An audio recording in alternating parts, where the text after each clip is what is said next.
Nó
bắt đầu khô rồi, con chuột ăn nhiều quá.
mưa vào đây tốt rồi đấy.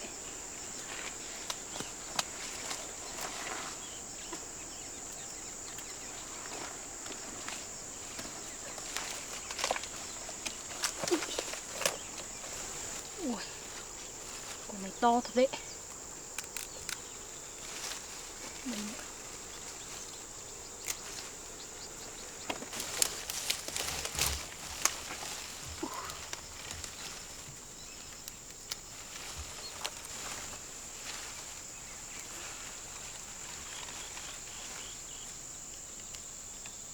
Đây có một quả rất to nữa.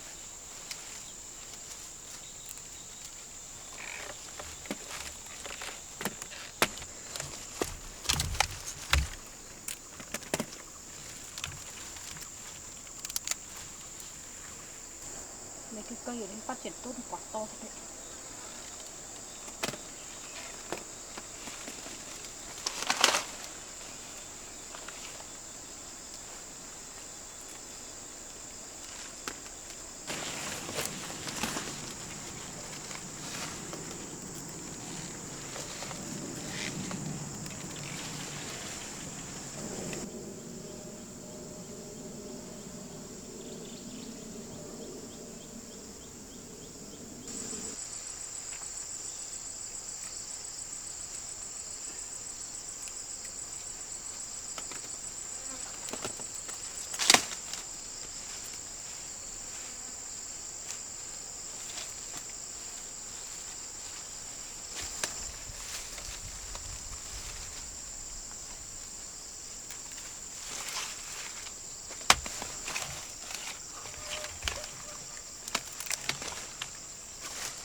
Nặng hơn, dùng nhiều hết rồi.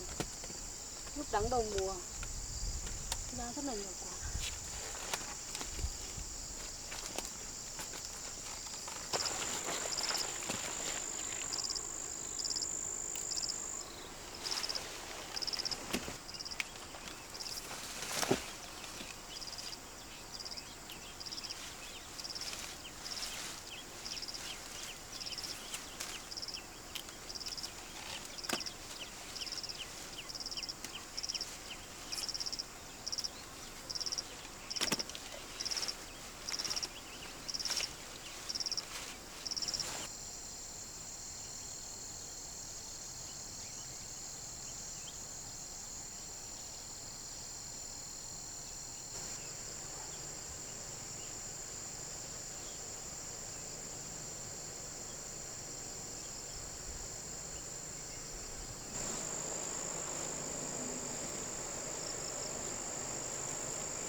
hạt này đã đủ già để gieo rồi đấy.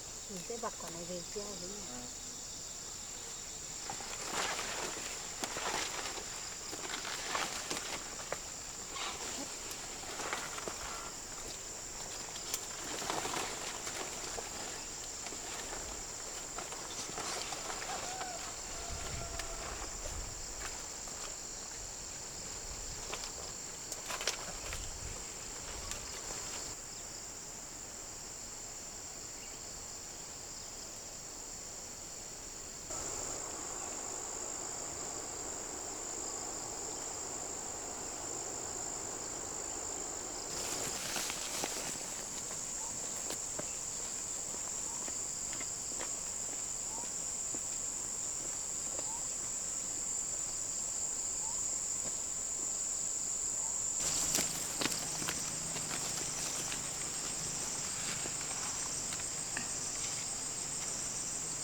đi xa gạo.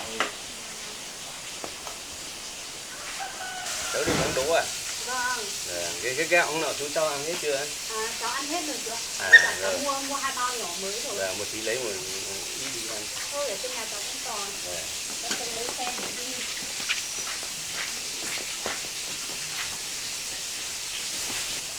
Cháu đi bán tận đâu mà mang ở xe đi? Cháu bảo mang xuống chợ bán cho nhanh cô ạ. Ôi sáng nay ở dưới kia là lục to lắm. Gần dưới chợ đi. Gần đến chợ ấy, mà số người không đi được đâu. Thế liệu có đi được không nhỉ? Chắc không đi được. Tôi không đi xe xuống bán con quanh ở đây thôi, gần đấy. Có mấy bó đỗ rồi à? Có một ít nước đắng ạ. Thế cho xuống để xuống kem.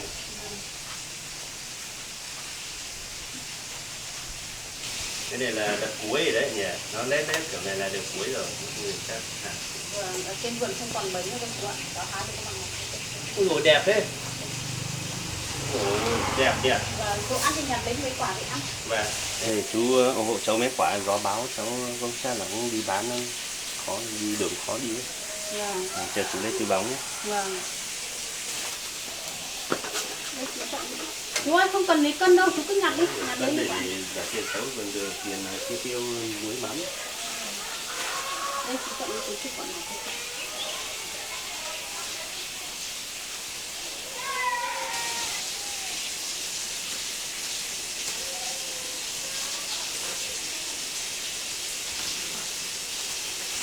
Cảm ơn chị.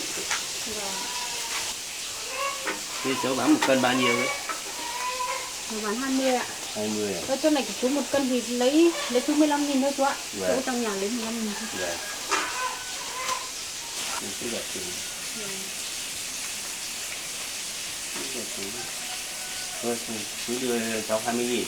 Vâng, thì cháu cảm ơn chú nhé. Vâng. Thế nhà cháu có làm sao không? Hôm qua mưa to thì có lớn không? Không sao đâu chú ạ. Không sao. Vâng, trôi mất một ít cát thôi. Vâng, không sao thì tốt rồi. Vâng, cháu đi nhé chú nhé. Vâng, rồi.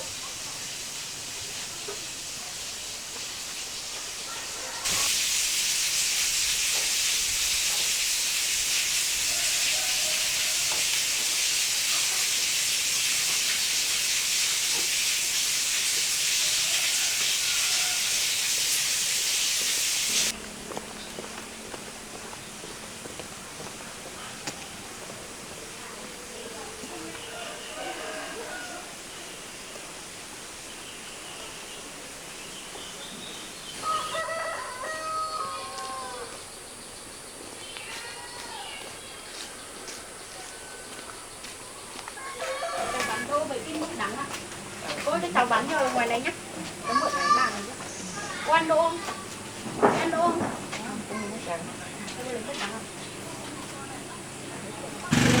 Cô lấy mức trắng hả cô? Đây mức trắng cô.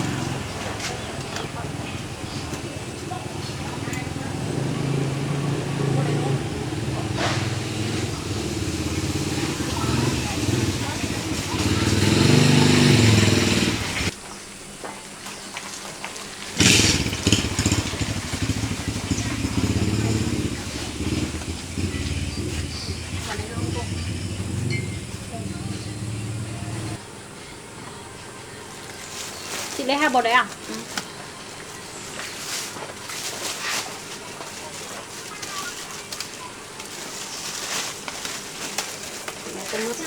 Còn đỗ kìa.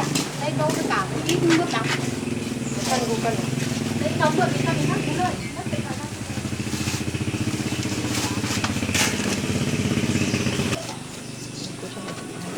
Được bao nhiêu rồi cô? Đỗ bao tiền đấy? 10.000 ạ. 2 bố lấy bó tôi lấy nốt của em nhé. Này, cậu này 2 cân cho cô. Lấy mứt đấy đây, lấy túi đấy, dạ ít nước để ăn. Cho đây còn 2 cân rồi cô.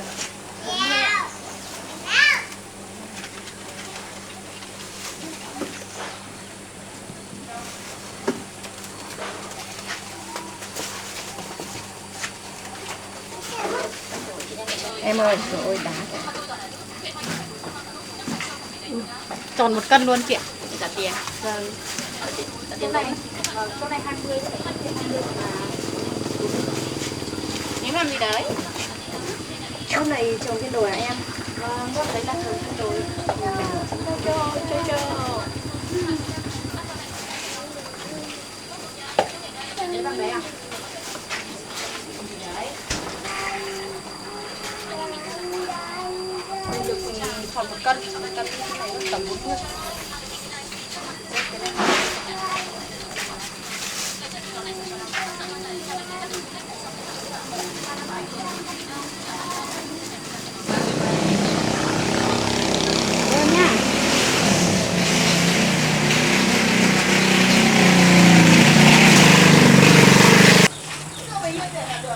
Các bạn là có tiền đây nhưng mà lại bắt phải trả lại nữa thì bằng nhau.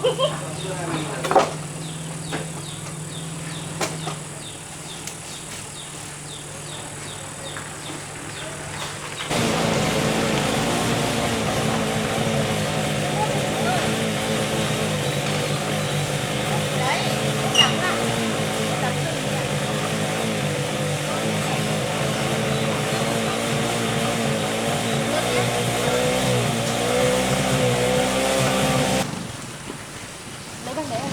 Chắc là chưa được 1 cân đâu nhỉ?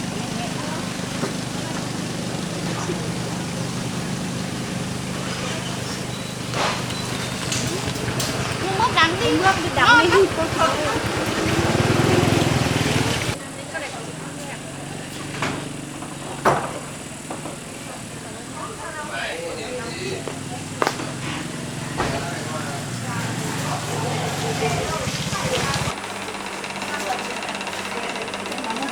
Vâng, ăn nước đắng đi con. Còn thằng này sao lại thích chứ?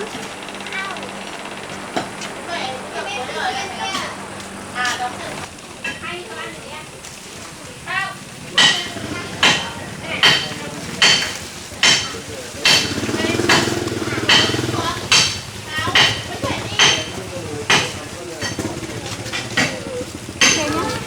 Cân mốt mà phải lấy 1 cân thôi, 20 ạ.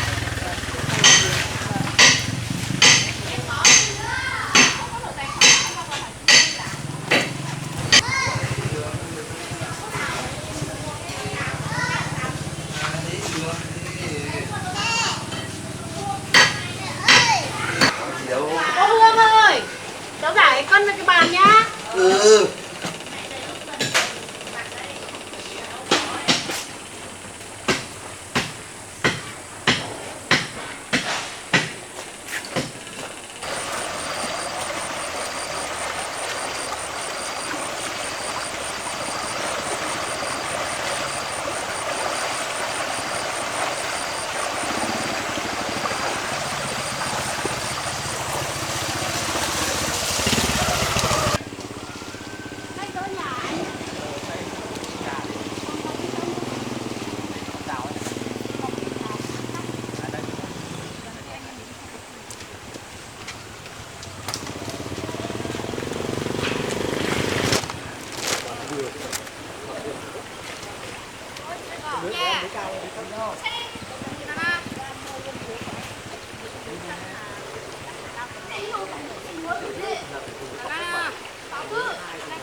Bây giờ em định mua cái lưới của nhà em nó cao tầm bao nhiêu mét mấy? Em thì chưa có lưới, đang định bảo là mua cả lưới sắt nhà anh luôn. À, Mua cái loại tầm 1,5 mét. Bây giờ nó có cái loại cọc 1,5 mét này thì mình dùng cho cái lưới 1,2 m, còn cái cọc 1,7 m là dùng cho lưới 1,5 m. Và thế là mình chôn khoảng 20 cm đủ rồi. Chôn 30, ít nhất phải 30, 20 lông quá. Thế thì loại này bao nhiêu anh? Cái cọc 1,5 m thì là 70.000, còn cái cọc 1,7 m thì là 75.000.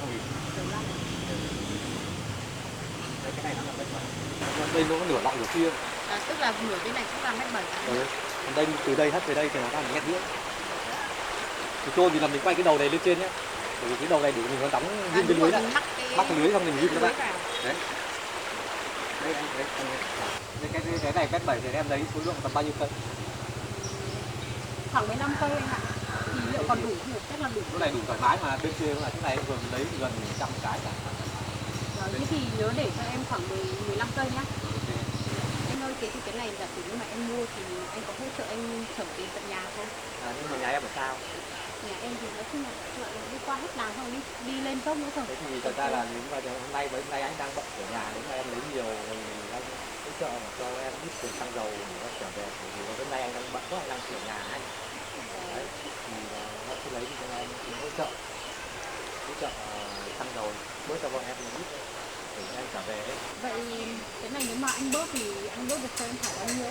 Thế thì em lấy nhiều thì em bớt cho em xuống 70 thì là tự chẳng phải 68 được không anh?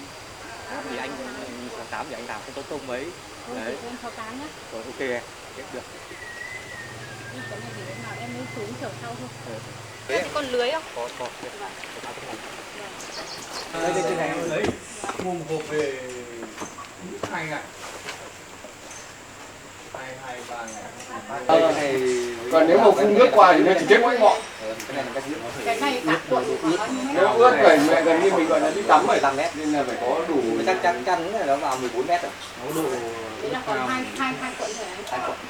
Bởi vì phun Thì lúc nếu mà cháy chỉ thiếu thì mai sáng trưa đã thấy kéo ngoài ra rồi cháy xăng này rồi ngay luôn.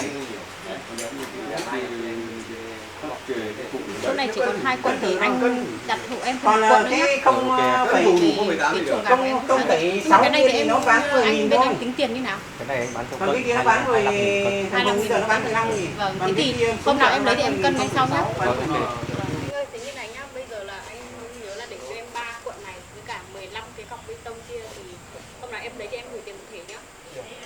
Thế em về đây ạ.